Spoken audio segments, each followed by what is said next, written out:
Go ahead and start this. What is up, everybody? Welcome back to another episode of the Effin' Growth live stream. My name is Rymar. As always, I'm joined by Joe Krug, the one and only. And today we're going to talk all about how to build a portfolio, and not specifically how to build a portfolio, but how to help that stand out. Right? Everybody's getting into the web development game. We talk about this a lot. Webflow is popular and growing in popularity. And so lots of people want to figure out how do they stand out from the crowd. We've done a pretty good job of that at Finsweet. And so we're going to share all about how you can build a portfolio that stands out from the crowd. But before we get too far into this thing, let's effing grow.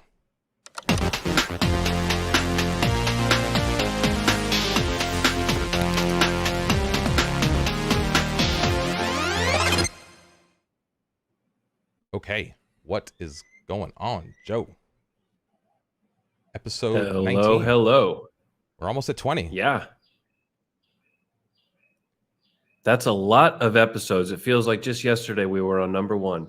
Yeah. It's been a great experience, really. Well, and I was thinking, and also that's like 1/5 of 100. And then I was thinking like, damn, when we get to 100 episodes, that's going to be crazy. And then I was like, damn, that would actually be 2 years of episodes. So like, it just, yeah, I went down this rabbit hole of like, oh, where's this headed? So anyway, sidetrack.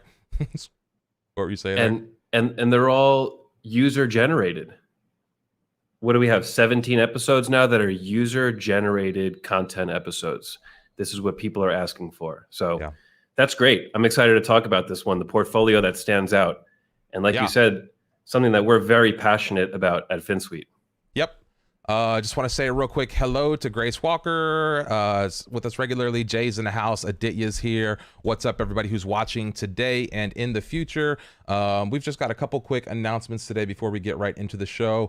Once again, we'll remind you that Clone Comp is coming. We'll have some real hard details on that in the next episode, so we won't get too much into that. Just check it out at clonecomp.webflow.io. If you're interested, we've got more than 100 signups already. So by this time last year, we didn't have any level of interest. Now we've already got 100 people. I think last year we had like 186 total registrants for the competition. And so we're going to blow past that this year by a ton. And so you won't want to miss that. Let's see, community conversation this Friday. If you check out @RayTorado on Twitter, that's my Twitter space. I'm one of the Webflow meetup organizers. I've been running a Webflow meetup for a couple years now. And then Colleen Brady and a few of the other meetup organizers are going to get together on Twitter on Friday just to talk about what it's like to run a meetup. If you're interested in, growing your presence in the community, hosting a meetup and teaching is one of the great ways to do that. And so this relates to how we're talking about today, because if you want to build your portfolio and kind of stand out, hosting meetups is a great way to do that. And let's see, Joe, do you want to talk a little bit about this last announcement before we get right into the show? I do. Coming soon, a new collaboration with Weglot. If you know Webflow, you know that we created a 2020 project with Weglot. This is the part 2 of that project. So last year we did the Imagine project where we had this crazy scrolling animation, and we put this out as a clonable, and people examined it and used it and loved it. It was a great, great promo for both companies. So this year, now we're back, and this clonable is something that you can use on your website, on your client's website, and it's going to allow you to put a 3D globe on your Webflow build. It's a globe you can interact with. It is CMS powered, and it's super easy. You don't actually have to write JavaScript for it. It's completely attribute based. So copy paste the scripts, put your attributes, use the clonable, and this thing is going to be something you can resell as an add-on, a new feature. Yeah, things are floating around, Okay, so that's all the announcements we have today. If you're voting on the streams, let's clear the air real quick, because we're going to do a little consolidation. So I'm going to show my screen just real quick one more time. If you're voting on these things, what you'll see next is that this how to make an awards winning website has kind of creeped up into the #1 spot. We're going to add that to how to build a portfolio that stands out. We think those two kind of go together. So we'll talk about that today. And then next week, we're going to do the how to get rid of a problematic client. And then the week after, we'll do the what Webflow gets wrong. We want to make sure we're giving that episode the attention it deserves. And so just in case you're following with the topics, that's how it's going to play out over the next couple weeks, the show. So, Joe, we always start with the disclaimer. Do you want to share the disclaimer for this week? I'd love to. First, this is subjective. There is no official objective answer to how you present your portfolio. These are opinions, these are strategies, and be very aware that you, based on your skill, your brand, your creativeness, will have different views on that, and that's okay. And number two, the best product or person doesn't always win. Reimar, what does that mean? Yeah, it happens all the time, right? You talking to a client and you're like, I got this. I know I'm the most qualified. I know I can do exactly what the client needs. And then you get the email from the client. They're like, we're going with so-and-so, and it's not you. And you're like, what? And, we want to talk a little bit about like, why does that happen? Like why, if you're the person and you're qualified, and like, why does sometimes that not play out? And so disclaimer today, just because you're the best or because you do the best work or because you think that or whatever, you may not always get the gig. And so we're going to talk today specifically about how do you best position yourself so that that doesn't happen all the time. So with that being said, let's talk a little bit about what makes up the good portfolio, Joe. Like, what do people think? Like, what do you expect? And let's maybe just look at it from real talk. Like when you are considering somebody new for the team, or when you find a cool clonable, like what is it that speaks to you about somebody's portfolio? Is there a certain format you're looking at? Is there a platform you're looking to see their content on? We'll talk a little bit about, where to promote that stuff, but like talk a little bit about what are you looking for when you're seeing and looking for a portfolio? Absolutely. I'm looking for the portfolio to show the brand that's working on it. That a lot of people have these very minimal sites, and it's minimal, the entire build, and the real visual part is the work. That could be a strategy, but for me, that doesn't really show your brand. I want to see whatever your brand stands for, whether that is colors or simplicity or SEO or good customer service. I want that to be present in the portfolio. Yeah, it's really important. Great. Yeah, sorry to interrupt there. Grace was just saying she's looking through the Finsweet portfolio, and wow, there's so many great projects in more depth. So Grace, I'd like to know what speaks. Obviously, there's cool projects in there, but what about obviously the depth? And Joe, go maybe a little deeper on that. Like is somebody's personality supposed to overtake their work? Sometimes you see that too, right? You see people get a little overzealous with interactions, or like I've even done this, right? You get into Webflow and you start playing, and you're like, I'm going to rebuild my portfolio every 3 days, and you're always building and tweaking, and like you start going real heavy with interactions. And I think if you go to like my public profile, you'll see I have 3 or 4 versions or 5 versions of like what I thought my website was going to be as I evolved as a Webflow developer. And so I wonder, the question I ask about a good portfolio is like, does a good portfolio always have to be a website? Showcasing your work in Webflow, like that's the only web design portfolio I really had, other than like at one point I had some of my WordPress projects kind of like just linked out on my website, and but I really didn't start getting traction in Webflow until I just was showcasing work and standing out. And so like, let's talk a little bit about like defining just the good portfolio. Like, is it just on my website, where like I guess everywhere I do my work is part of my portfolio? And so like how do people manage that? There's so many places where you can put work, and I don't know, like I don't know where I'm headed with that. There's something there that's like, it doesn't just have to be on your website. A portfolio is not just this thing. It's all about like what the work is. Yeah, the portfolio can go anywhere. The portfolio is your videos, it's your clonables, it's your work in the community, it's how many points you have in the forum, how your little badge shows in the forum. You can put any of this type of stuff in your portfolio. I'd like to think anything that's showing your quality, anything that's showing your ability, that should go inside the portfolio. And I'd love to answer a question you were asking before, what goes in the portfolio. You said, do I add a whole bunch of interactions? Do I go over the top? Well, if that's your brand, then do it. If it's not, then don't do it. If you're trying to make simple marketing SaaS sites, don't have a website portfolio with a bunch of interactions. Let me give an example of Finsweet.com. At Finsweet.com, we are always trying to make you think that this is crazy. This is nuts. This is something I've never seen before. This is wild. These people are not following the rules. These people are fun.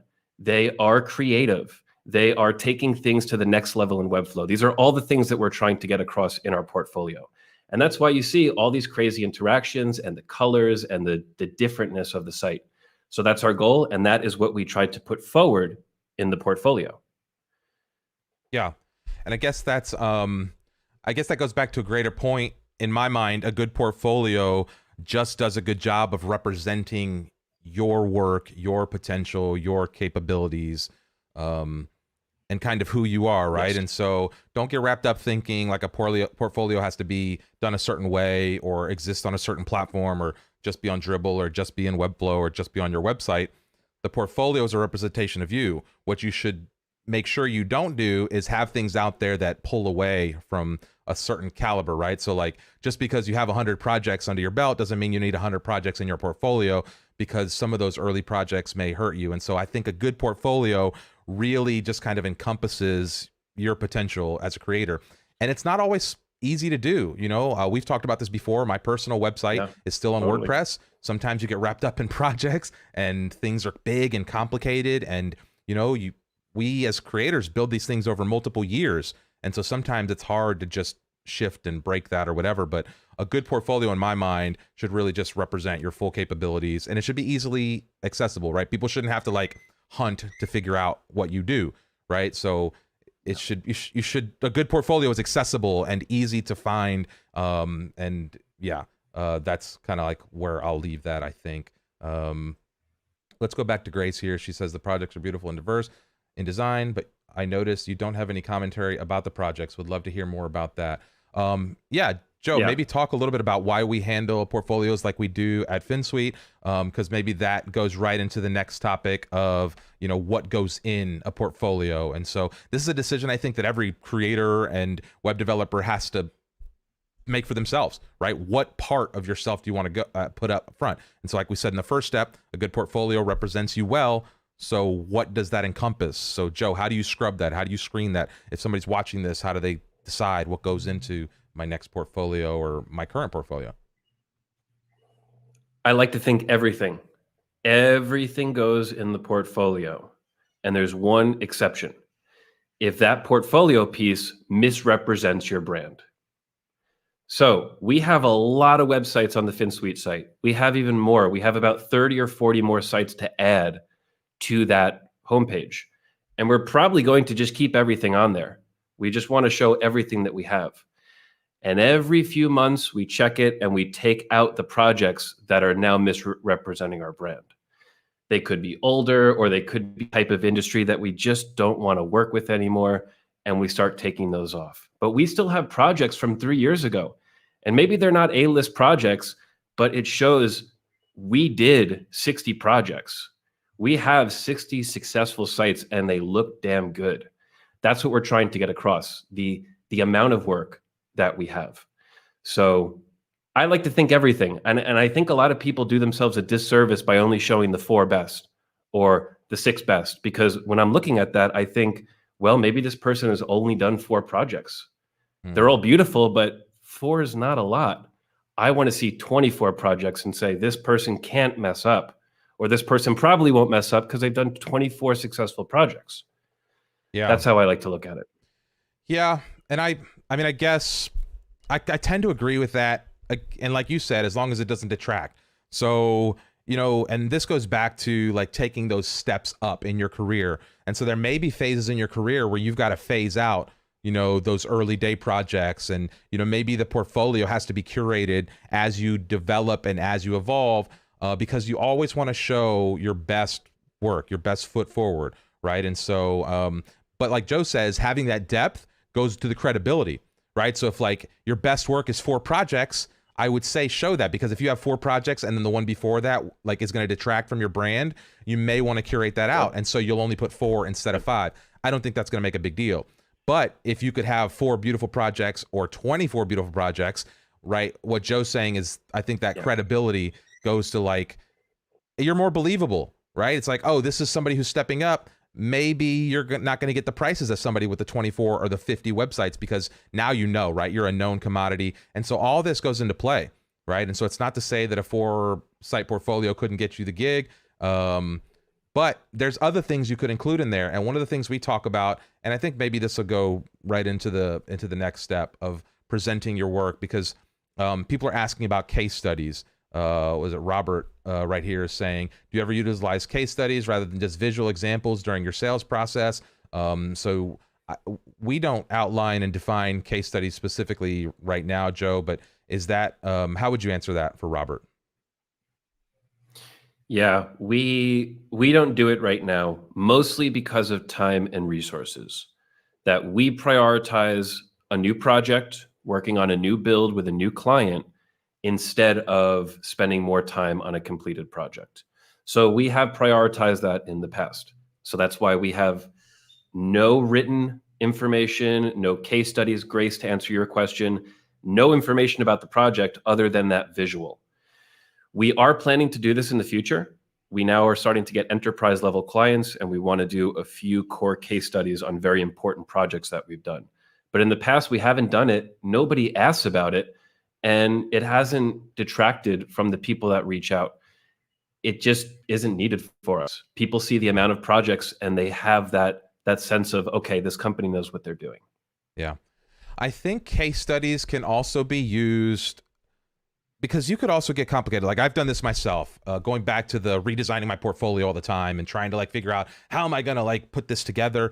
And case studies could also be a hurdle to getting that done, because they take a lot of work to assemble, and you could get wrapped up building this beautiful site and then you never publish it. And I'm talking about me here. So, when I say you, I'm really talking about myself here. I never published the site because I didn't get all the case studies written, and I had all these projects and I was like, look, cool project, cool project, cool project. And instead of just building something that linked out to all those projects, which is how I'm kind of approaching it now, I got wrapped up in like, no, I have to build these case studies and I have to have perfect images for each of these. And I have to like, and maybe that's effective if you have the resources and time and whatever, but I don't think it's necessary. Like, it's not something when you present your work, we're in a very binary field, right? Show the work, send somebody to the site, show an example of the work. Joe's talked about in the past, sometimes that work changes. And so you want to represent the work as it was delivered. So you can represent that. If it's an app and you're a developer and you're building a no-code app, let me go and see and touch and feel it. Show me the screenshots of what that is, like that's it. Show me the essence. And this is where, going back to the disclaimer where like not the best person wins, sometimes how you package this stuff could help you overcome less quality or less refinement. You could make some beautiful montage. I've seen some like dribble shots and certain things that when you look at it, you're like, oh, this is bad. This is like badass. And then you go to the site and you're like, and so like some people do a better job of packaging up their work than they do of actually building the work. And so like, this is a real thing. Any thoughts on that stuff there, Joe? Yeah, that absolutely, that happens. And that's, luckily I've gotten good at spotting those people. In the past, you try to bring those people on and it's not a good move.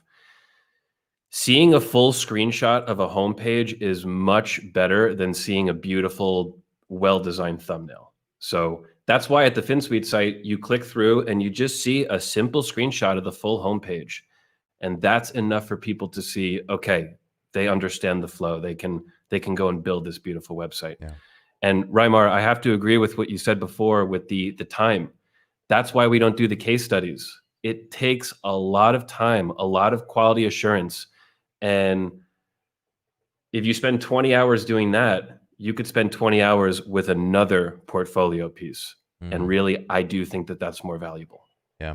And it could be that you just do a case study on a key problem you solved, right? In my mind, a case study should describe a core problem you solved. if it was just we redesigned a website and you don't have anything real specific to say, like you could just be writing a bunch of shit that nobody's ever going to read. Yeah. And so Right. I don't know, right? I see some of those case studies and I'm like, Right. this paragraph doesn't really help me understand. I'm just looking at the pictures anyway. And so maybe just put the pictures there, you know? And so Grace is making a good point That's here a great about, point. sorry, go ahead. Maybe some case studies should happen and some shouldn't happen. Every single thing doesn't need a case study. Yeah. So now that we are thinking about case studies, it's because we're building these really complex solutions for big enterprise companies. And we want to explain this so more enterprise companies come to us and say, wow, we did all of this work for this Yeah. company. But a case study for a 6-page marketing site, how valuable is that going to be? I don't Yeah. know.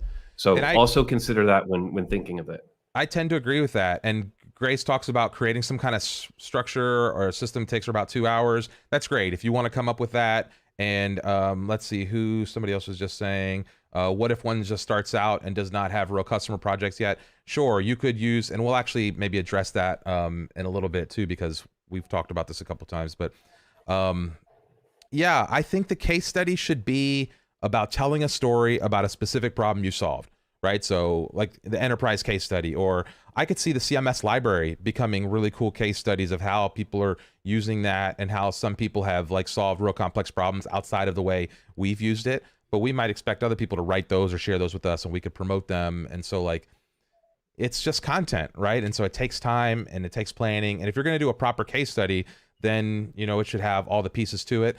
And that's where you add a lot of time, is if you have to do that for every project, maybe it's not worth the gig.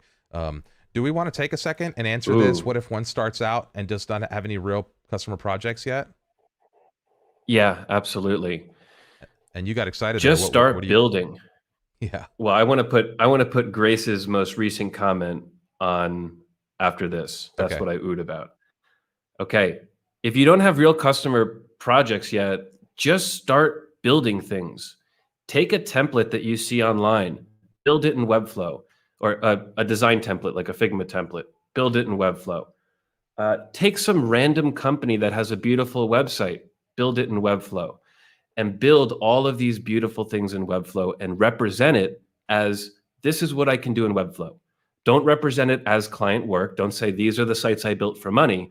You could say, I'm new. I don't have any clients yet, but I built all of this with my own hands. And that's what you can do. And you can have as many of those as possible. If you have 20 of those, I think that that's more valuable than 1 or 2 client projects. 100%. 1 or 2 is not enough, but you can have 20 of these sample projects. So that's what I'd recommend you do there. Yeah. And that's, again, we go back to discoverability. We'll talk about promoting your work here as part of the next step, and just kind of being discovered. There's no better way than creating these assets and just kind of releasing them into the community. Next thing you know, like we grabbed one recently that was a template. This beautiful template that somebody created was in the showcase. We showed it off on the critique show.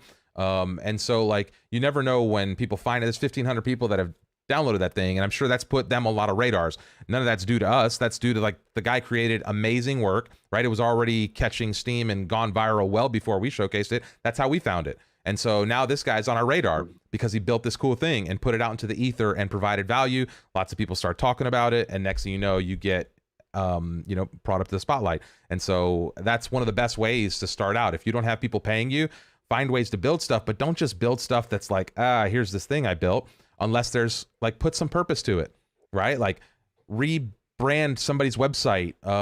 You see people doing this a lot. They recreate somebody's website, and I don't know how exciting that is because that's already been seen, but like, show me something new, show me something unique, and find like a cool passion project that you can get behind that, again, you can leverage for exposure. So, Joe, let's go to Grace, you said here. Yeah.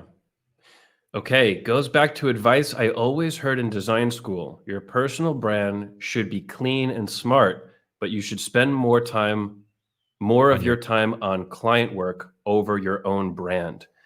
I love when I disagree with traditional schooling. This I just so passionately disagree with. This is how you do not stand out. That's what this whole episode's about. How do you stand out? How are you supposed to stand out if your portfolio and your brand has no effort into it? And please understand that this is not a comment towards Grace. This is something she heard in design school. Who is going to hire you if your brand has no personality and it's just your work and you're focusing so much on the clients? Of course, clients are important and they are great and we need to give them top priority, but do not downgrade your brand for that. We do the opposite at Finsweet. It's not that we don't care about our clients, but we care so much about the brand. Finsweet.com, the current one, took so long to build, so much time, so much resource, so much effort. And the next one's going to take even more time. We invest so much time and energy into our brand, and it pays off. It is actively paying off every single day. So if you do not do this to your brand, other people will, and you are not going to stand out. So please put that focus into the brand. It's super important, just as important as clients. Yeah, and I think this has a little to do with where you at and what are your resources and where are you focusing your time specifically. Because if you're a one person shop, and you're spending all your time on your personal brand, maybe you're not spending enough time getting clients or putting the time that each project requires into it because you're just wrapped up in making your brand beautiful and pizzazz. And I have seen people with personal brands where they spend all the time on their personal brand and they never land a client. Right? Because at some point you have to go start and sell, right? And so I think you got to find a balance there because like what Joe is saying is true too. If you don't spend the time promoting yourself, like who's going to promote you, right? Nobody's going to be a bigger cheerleader of your own services than you are. And so at some level you do have to spend, some time promoting your brand. They talk about like the cobbler's shoes, right? The cobbler's always fixing somebody else's shoes. And so the cobbler's shoes are always busted, but that was before social media. Today, if the cobbler got caught walking around with busted ass shoes, wouldn't nobody buy shoes from that cobbler? Okay. So today the cobbler would have a sexy ass website with his shoes looking real nice. And he'd probably come to Finsweet to have us build that site. And so like today, the cobbler shoes are very important, and it's important for us to kind of think and do some of that. And Grace, that's a good point too. There's a difference in scale as well between focusing on your brand, a single freelancer versus agency. So again, it comes down to where are you in your process? What are your goals, right? What are you trying to accomplish? And I do agree that the work has to be there, right? You do have to be able to deliver the work. And so your focus should really be on keeping those clients happy. But once you have a number of those or a couple of those even, I really think you should figure out how to package that up so that you can start landing that next opportunity because then you can compound that. And I think, Joe, if we go back, didn't you hire someone to bring them in to do that? So it's not like Joe started spending all his time, just building the Finsweet brand. At a certain point, Joe brought somebody else in and they were a super talented designer that helped take the next step. So maybe, and we're in the promoting of your work already. So maybe talk a little bit about that, Joe. Like, what was that, and maybe that's something people need to be thinking about. Maybe they're not the ones at a certain point, because I have this problem too. Like, I'm so close to my portfolio. I got caught up in like version 1 and version 2 and version 3. And like every week I'm redesigning this thing, or every month I'm redesigning this thing. And sometimes you need an outside set of eyes, right? You need someone else to look at this and say, what do I, let me help you refine this. And so, Joe, what say you? The difference between agency and freelance, you can market yourself differently, agency and freelancer, and the brand can get you from freelancer to agency. And that's kind of what we did at Finsweet. That there was a point at Finsweet where it was a really simple website. It was that minimal outside with just the work portfolio. That's it. Like pure white website, just work. And I was kind of a freelancer at that point. It was just a one-person team. Someone was kind of helping me out, but it was Finsweet, but I was really freelancing. Hired somebody, brought somebody on to build a new brand with us. That person became our designer. And now the brand helped us transform from the freelancer to the agency. So that's how powerful the focus on your brand can be. And again, it depends on your goals. We keep saying this, that if your goal is to be a single freelancer, you don't need something that makes you look like an agency or something that other agencies are doing. If you want to be an agency, you have to be an agency. So everybody has a different strategy here. There's not one official way to do it. Yeah. And I like what Pierre says here. In the end, your brand should really help clients trust that you can deliver and provide them the value that they need. And I think that's like a really good way of saying, like, this goes back to your goals and what you're trying to accomplish. You know, Joe started out by saying that Finsweet brand is like over the top and a little crazy, and it's playful and it's fun, and it creates that emotional connection for people who want that kind of thing, right? It's important on the web right now to have that little edge that stands out. And so, like, you know, when you go to a certain site, right? You go to a top design site and you're like, oh, there's a little something special here, right? There's just something, and maybe you can't tell what it is, but that's that little bit of love that separates that site. And that's what you got to figure out how to put into your work. And I think Pierre wraps that up perfectly. It's about communicating to that ideal client.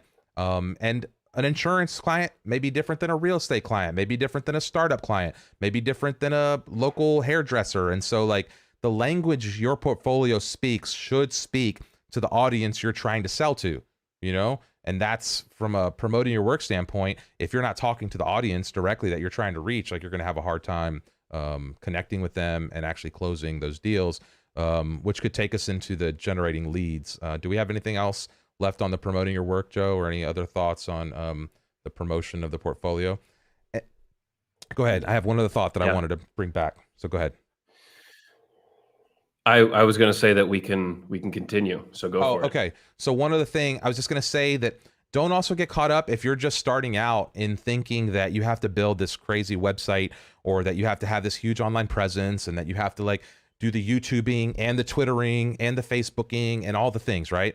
When you're starting to promote your work, when you're starting to build some traction behind that portfolio, pick one platform, pick one thing, and just make that the most beautiful thing you can create, right? Whether that's your website, or whether that's the Webflow showcase that you're showcasing your work, or whether you just build one product or one experience or one thing where you're just like, I'm going to send people here. It's going to be so crazy immersive that they're just going to be like, I need to hire this person, right? Whatever that is, just do it flawlessly, right? And then open up into another channel, and then just figure out how to do that well, and then open up another channel, and then open up another channel, and then stack those things on top of each other. Don't go out as a first-time person just starting to promote your stuff and try to be everything to all the people and all the platforms, because you don't have the capacity to do it. It's going to dilute your process, and you're just not going to do any of it well. And so just pick one thing, do it well. And for me, that was a Webflow showcase, right? There was a moment where I was making this transition from WordPress to Webflow, and I was struggling about how to rebuild my personal site because it was this monster in WordPress. And we've even addressed that that's still not fixed, right? That's still a WordPress site. But I landed a bunch of Webflow work. I got on a ton of radar, and I got my gig here at Finsweet, right? Joe, the reason he decided to partner with me was because of the stuff I was doing, and that was all showcased on the Webflow showcase.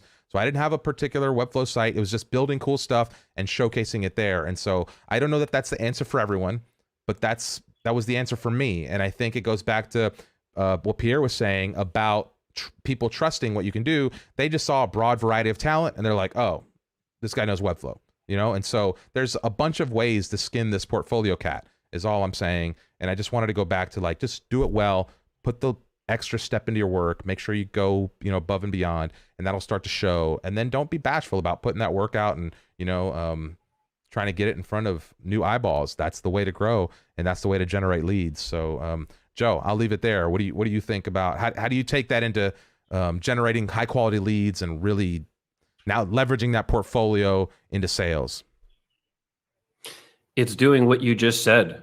Pick that platform that you can shine on and go do it. Are you going to have awesome clonables? Are you going to have an awesome few templates in the Webflow template marketplace? Are you going to be a forum master? Are you going to be in the Webflow Facebook group? Uh-oh.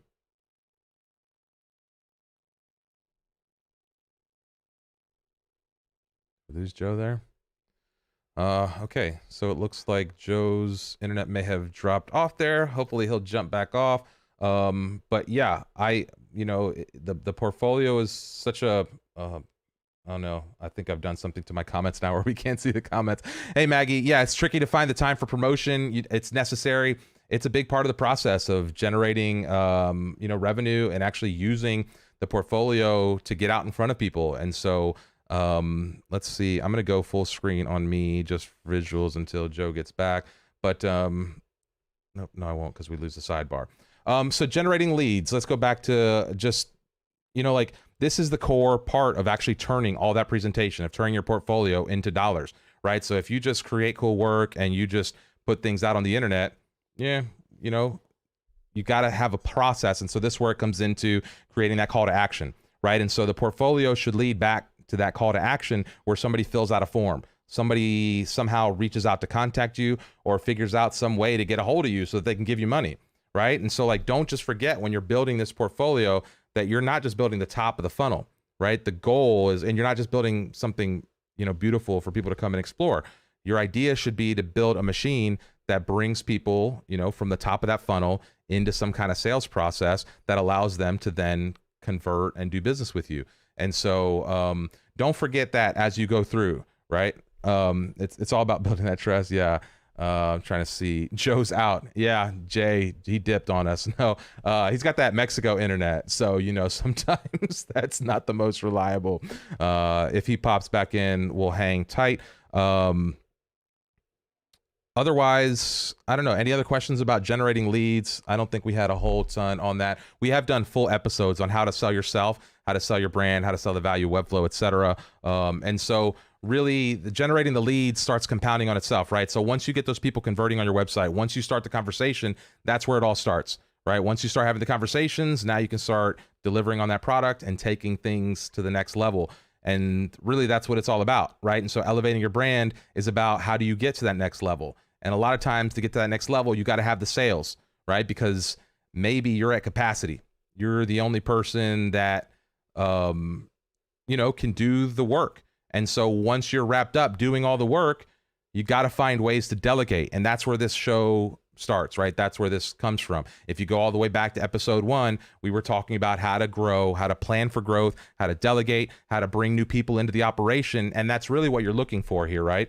And so going back to Grace, going back to the portfolio comments, at a certain level, the idea would be to grow into a position where you can bring people to help you, refine this portfolio or tell your story a little better or package this up.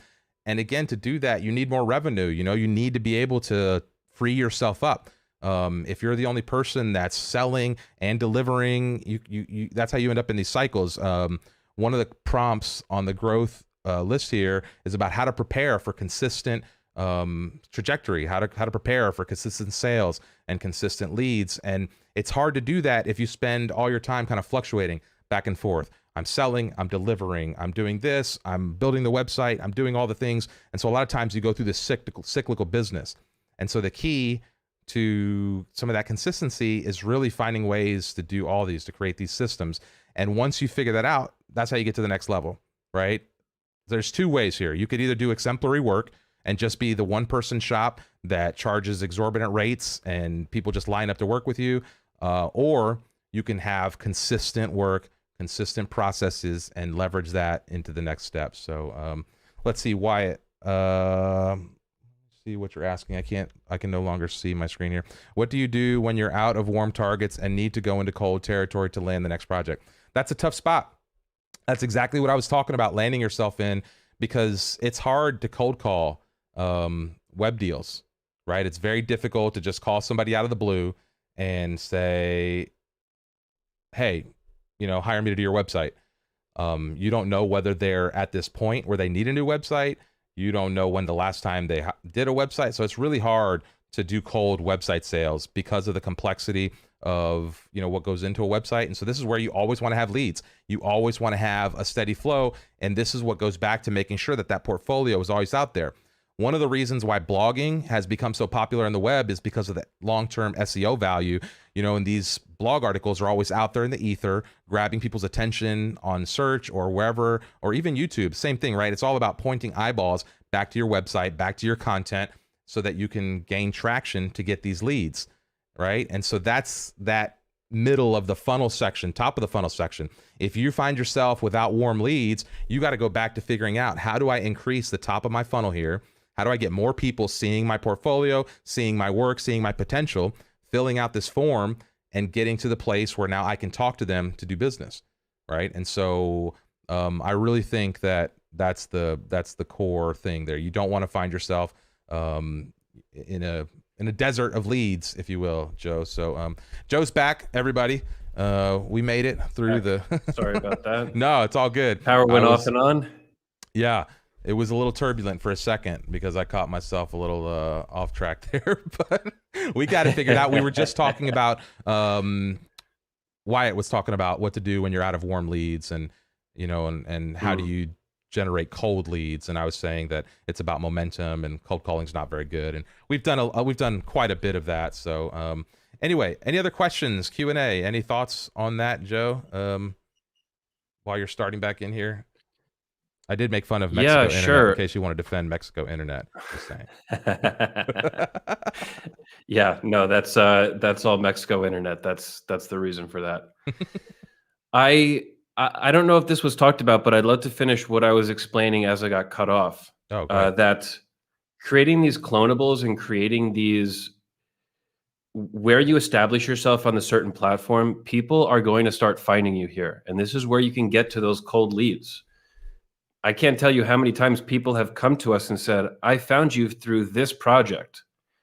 I'm like, really? That project? How did you find us through that project? Okay, whatever.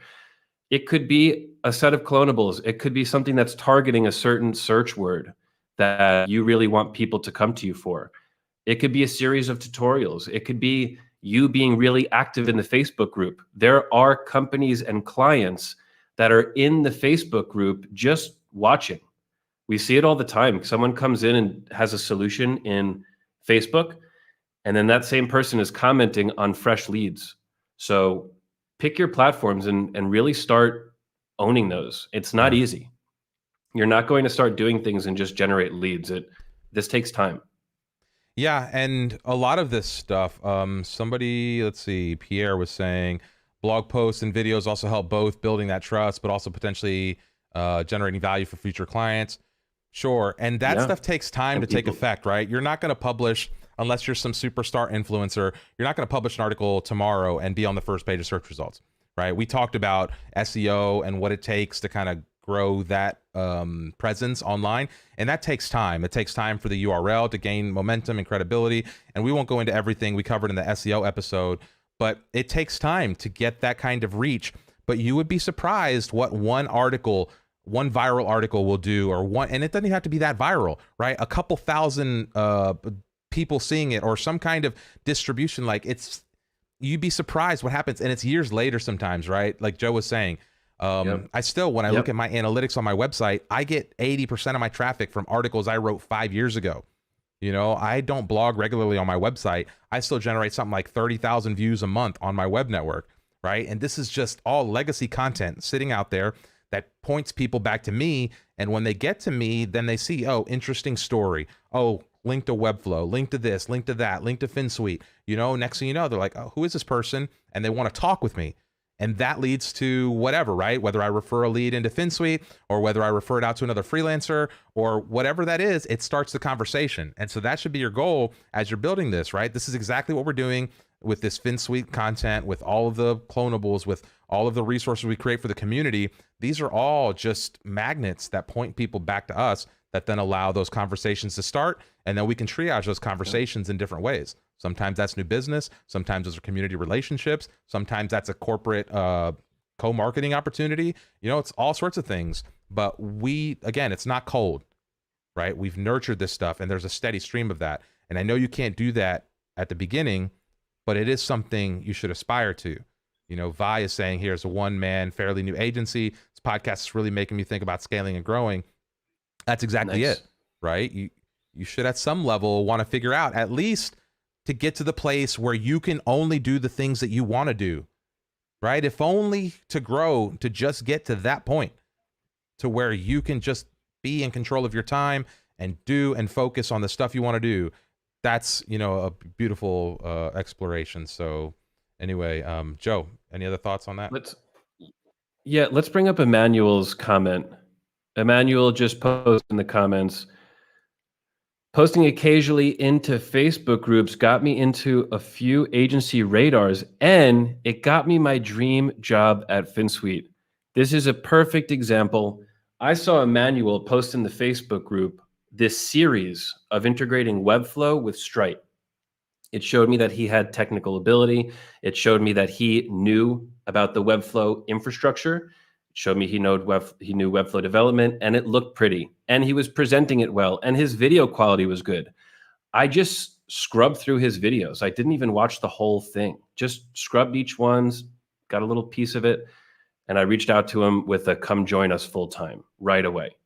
So that's a prime example of putting yourself out there. He probably spent many, many hours on this, and it returned big time for him. And this can happen with an agency that you partner with, or a client, or anybody. Anybody can find this content. Yeah. So great example. Well, yeah. And this is also another, okay, so just a total side note here as a context of, shooting your shot, and who knows where that gets you. When I first started kind of gaining traction in the Webflow community, it got excited about Webflow. And I saw this community position opened up. I put together this website that was like a hire me website. And it was like 10 reasons why Webflow should hire me. And I didn't end up getting the job at Webflow, but I got on Joe's radar, and I got on so many people's radars because of that project. I loved it. And it wasn't a portfolio site. It was just one dedicated, it was like a resume. But instead of a LinkedIn page, I took all the stuff that mattered and I laid it out in this beautiful interactive, like hire-rymar.webflow.io, I think it is, or something like that. That just had this thing, and it showed off my work in community, my work in Webflow, my past experience in sales, and some of this stuff. And so again, it wasn't just a showcase of my skills. You obviously saw, hey, this person knows Webflow because I'm on a website and it works and it's nice and it's beautiful and all the things are doing what I expect. But it told the story of who I was.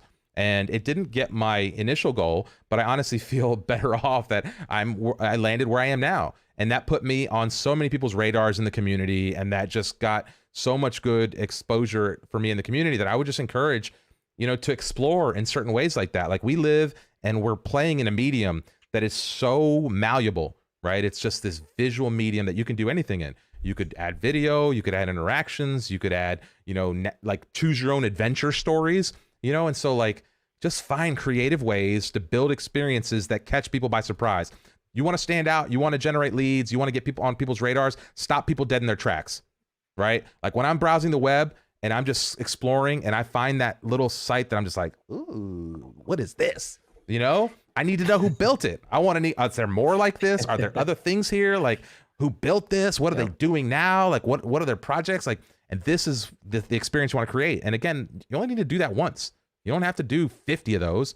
If you do 50 of those, you'll have a lot easier job landing them as they go, because now you've got, again, that body of work. But all you got to do is stop me in my tracks once. You do that once, you can build off of that, and then build off of that, and build off of that. It's so true. Now, really thinking about it, I feel like a third of the Finsweet team, maybe half of the Finsweet team, was just cherry picked from different projects in the community. Maybe the forum, maybe the Facebook group, maybe Twitter, maybe wherever. You see something, you catch the eye, and you get the message. Right. So absolutely. You have to really think of this as a long-term plan. Doesn't matter if you're an agency or you're a freelancer or anything. What you do now may actually start working in a year, 2 years, 3 years. Even this Effing Growth podcast, this is successful now, but I don't think this is going to reach its full potential until 2, 3, maybe 4 years in the future. This is a long-term play. This is not we're getting clients from this immediately. Right. So got to think like that. It's a long-term strategy. Yeah. And I guess it goes to, if there's anything, I can just go back to my experience as a content creator, as a storyteller, as everything I was doing that led me up to here, would be that it's kind of compounding interest, just like a good savings plan, or just a good retirement plan. uh, good example. I just started experimenting with some cryptos like everybody else in the world right now, you know, and you put your money in and then you watch and it's so volatile and you're like, I want returns now. Everybody's making money in crypto. So like pay me now. Right. And so you got to think about your portfolio kind of in the same way you think about investments, right? There's very few opportunities where you're going to make an investment and then the next day you're going to double or triple your money or have that like, you know, retirement FU money. But over 10 years, over 20 years, over 30 years, now you have that compounding growth. And it doesn't have to be 10, 20 years in the web. It could be 6 months. It could be 1 year. It could be 3 months, right? Depending on your timeline and whatever it is that you're doing. But it does take some of that time, the consistency, and kind of, you know, driving at that. Again, with high quality work, repeatable processes, and all of that. So, yeah.